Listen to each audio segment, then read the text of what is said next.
اچھا بھائی یاد رکھنا اس بات کو، تاریخ انسانیت کا کوئی دور ایسا نہیں گزرا جب نماز انسانوں پہ واجب نہ ہو۔ آدم کے عہد میں نماز تھی، نوح کے عہد میں نماز تھی، ان کے بعد جو انبیاء مرسلین آئے نماز تھی۔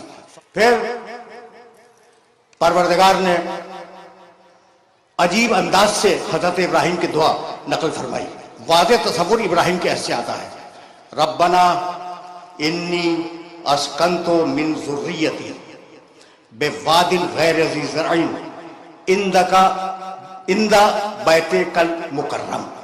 پروردگار میں اپنی باد ذریت کو تیرے مکرم گھر کے پڑوس میں آباد کر کے جا رہا ہوں۔ کیوں؟ ربنا لیقیموا الصلاۃ، اس لیے کہ وہ نماز قائم کریں۔ یہ تو ابراہیم کا عہد تھا۔ اسماعیل کان یامر اہلہ بالصلاۃ والزکوٰۃ، اسماعیل ہمیشہ اپنی اولاد کو، اپنے اہل و عیال کو تاکید کرتے تھے کہ نماز قائم رکھو۔ اب یہاں تک آ گئے ہم، ابراہیم و اسماعیل یہ ہو گئے نا۔ اس کے بعد یا مریم اقنتی لربک واسجدی وارکعی مع الراکعین، مریم قنوت پڑھو، نماز پڑھو، رکوع کرو، سجدہ کرو۔ اچھا بھائی عیسیٰ کہنے لگے کہ انی عبداللہ آتانی الکتاب وجعلنی نبیا۔ عیسیٰ گود میں بولے تھے میں اللہ کا بندہ ہوں، اللہ نے مجھے کتاب دی ہے، اللہ نے مجھے نبی بنایا ہے، وَأَوْصَانِي بِالصَّلَاةِ وَالزَّكَاةِ، اور اللہ نے مجھے وصیت کی کہ میں نماز قائم رکھوں۔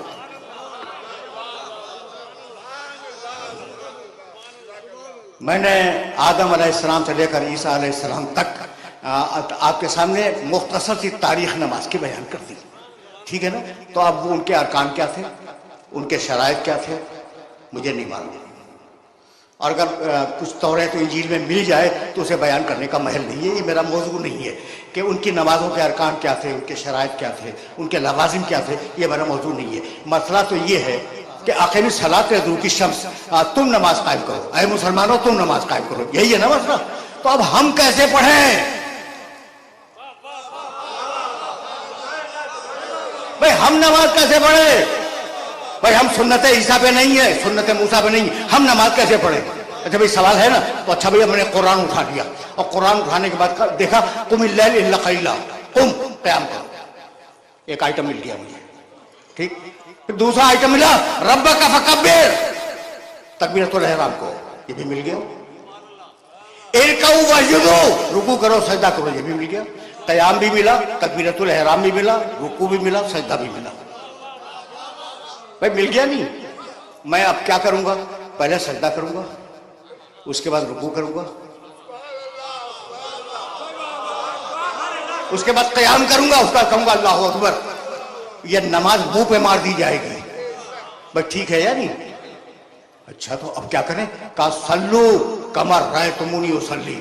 اب یہاں سے میرا محمد داخل ہوا شریعت میں، اب یہاں سے شریعت میں میرا نبی داخل ہوا، صلو، سب نے لکھا ہے اس روایت کو، کما رأیتمونی اصلی، ویسے پڑھو جیسے مجھے پڑھتے ہوئے دیکھو، ویسے پڑھو جیسے مجھے پڑھتے ہوئے دیکھو، یعنی قرآن سے ڈھونڈ ڈھونڈ کے نہ پڑھنا، مجھے دیکھ کے پڑھنا۔ جو کتاب زمانے محمد میں کافی نہ ہو وہ آپ کو بعد میں کیسے کافی ہو گئی؟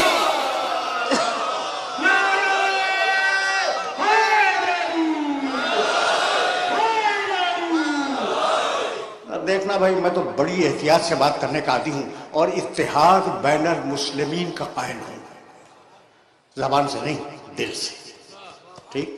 تو جیسے مجھے دیکھو پڑھتے ہوئے ویسے پڑھو، یہی ہے نا؟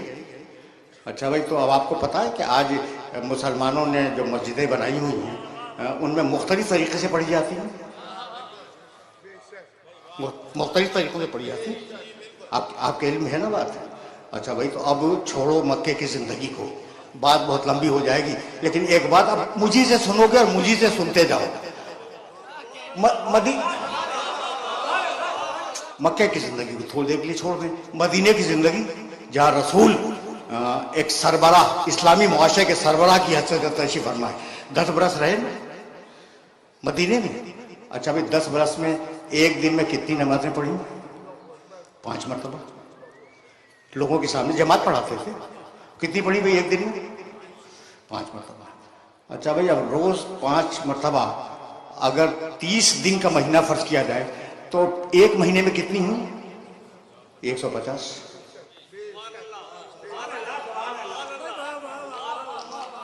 کتنی بھائی؟ 150 ایک مہینے میں 150.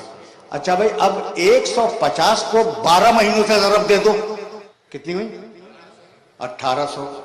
1800 نمازیں ہو گئی, یعنی ایک سال میں 1800 نمازیں ہوئی. اور رسول نے 10 سال سے گزارے ہیں مدینے میں, تو اب 10 کو ضرب دے دو تو 18,000 نمازیں. مسلمانوں نے 18,000 مرتبہ رسول کو نمازیں پڑھتے ہوئے دیکھا, اور پھر اختلاف ہو گیا. تو یا آنکھ خراب تھی یا دل خراب تھا.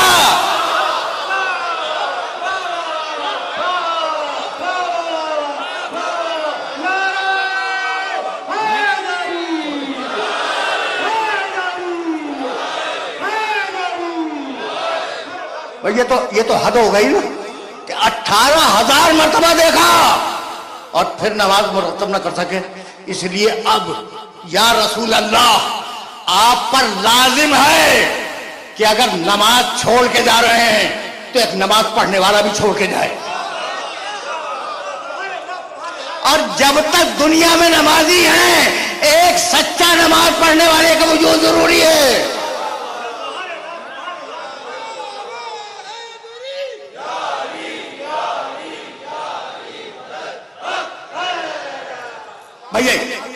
یہی سبب ہے. اب جملہ سنو, میں کبھی کبھی واقعات بیان کرتا ہوں کہ جنگ جمل کے بعد علی نماز پڑھا رہے تھے اور ان کے پیچھے پرانے صحابہ کرام میں سے 2 بزرگ تشریف فرما تھے, عمران ابن حسین اور مطرف ابن عبداللہ رضی اللہ تعالیٰ عنہما. یہ دونوں بزرگ تشریف فرما تھے اور علی ان کو نماز پڑھا رہے. پوری جماعت پڑھ رہی ہے نماز, وہ بھی علی کے پیچھے پڑھ رہے ہیں, ٹھیک ہے نا. جب نماز ختم ہوئی تو ایک صحابی نے دوسرے صحابی کو دیکھا اور کہا اس جوان نے آج رسول کی نماز یاد دلا دی.